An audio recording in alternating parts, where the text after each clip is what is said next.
5 seconds to go.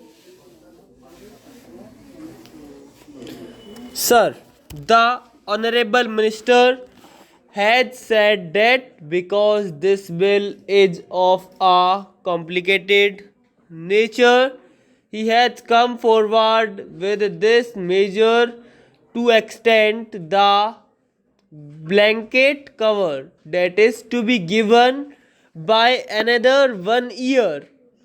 Sir, in my opinion, the bill as such is not complicated, but the government have made it more complicated by getting into certain things which in my opinion are certainly extraneous for the purpose of this bill.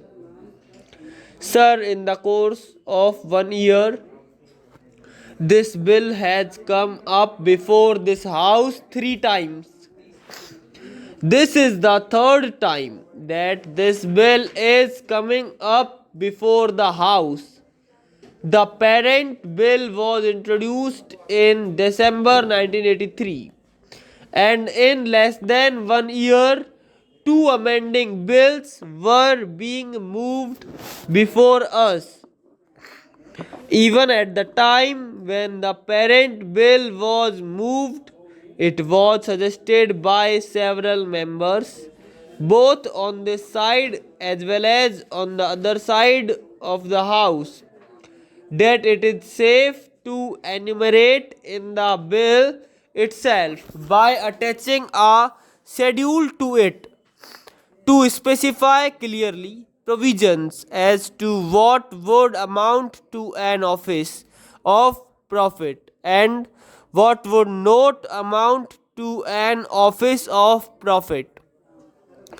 It was then stated by the then honorable mover of the bill that it was not necessary to attach any schedule to the bill and that the bill by itself as moved was comprehensive enough.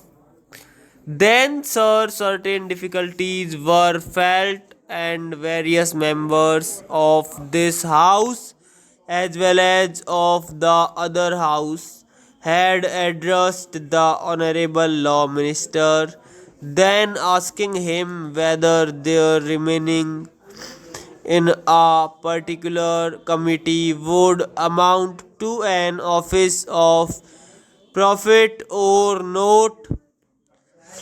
Probably looking at the numerous letters that had been addressed to the Honorable Law Minister, he was in a dilemma as to what to do. He had come forward with an amending bill to extend the life till the end of December 1984.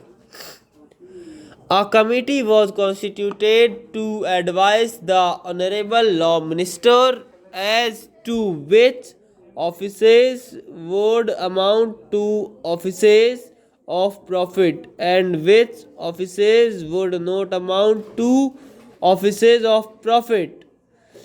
Sir, I am told by one or two members who had served in that advisory committee that only once, only during this session, they were summoned to meet. I would ask the Honorable Minister, Sir, the question when it was such an important measure, what was the ministry doing from April 1984 till December 1984? Accepting to come forward before the House with another amending bill of this nature. Originally, sir, only 4 months' time was asked for when the parent bill was moved, and it was stated that within that period of 4 months they would come forward with a comprehensive legislation. Then again they came forward with another amending bill extending the period till December 1984. Now, between April and December, nothing has happened excepting that the advisory committee has been constituted and it met once only just to recommend for extending the period by another 1 year. Sir, nobody in both the houses would oppose this measure, but they can only criticize the way in which the government is dealing with this measure. The way in which the government is sleeping over the matter, a matter which affects the very life of a member of parliament. Not only a member of parliament, but also a member of the state legislature.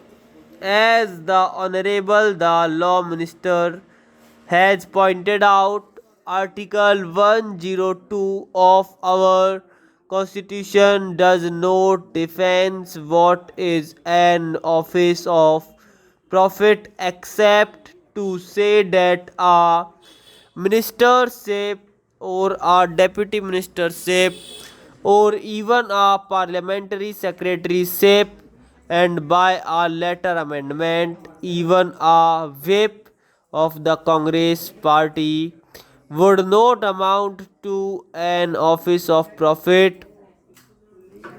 Only a few instances are specified so as to which offices would not amount to an office of profit. Then, sir, complications had arisen even when the original bill was moved, introducing statutory committees and advisory committees. What a statutory committee was, or what an advisory committee was not at all defined in the parent bill.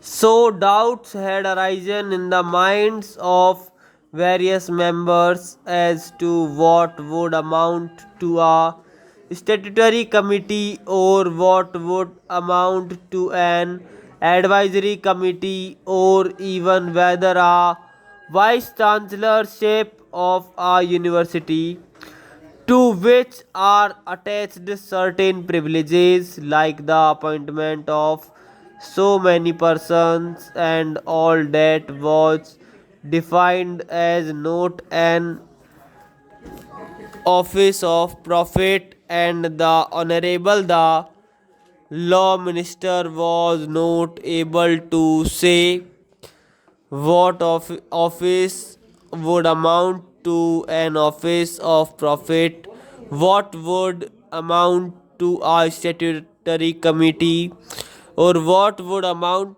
to an advisory committee. Sir, I have only to point out that an important measure such as this, which affects the very existence of the members of parliament, should have been given a very high priority in the matter of legislation. On the contrary, not much attention was given to this. The committee met only once, and even then, nothing seems to have happened in that committee. Sir, before the matter goes to a court of law, for the judges and for the lawyers to interpret what would amount to an office of profit, it is better that the Honorable the Law Minister brings forward in the coming budget session a comprehensive bill which will specify in its schedules what are offices of profit. The schedules may be of a positive character or of a negative character. The schedules might say that the holders of such and such offices would not be disqualified from being members of parliament or members of state legislatures, or the schedules might say in a negative way that such and such offices are offices of profit, so that the members of parliament and members of the state legislatures would know whether to accept an office and whether they would be disqualified by accepting a certain office.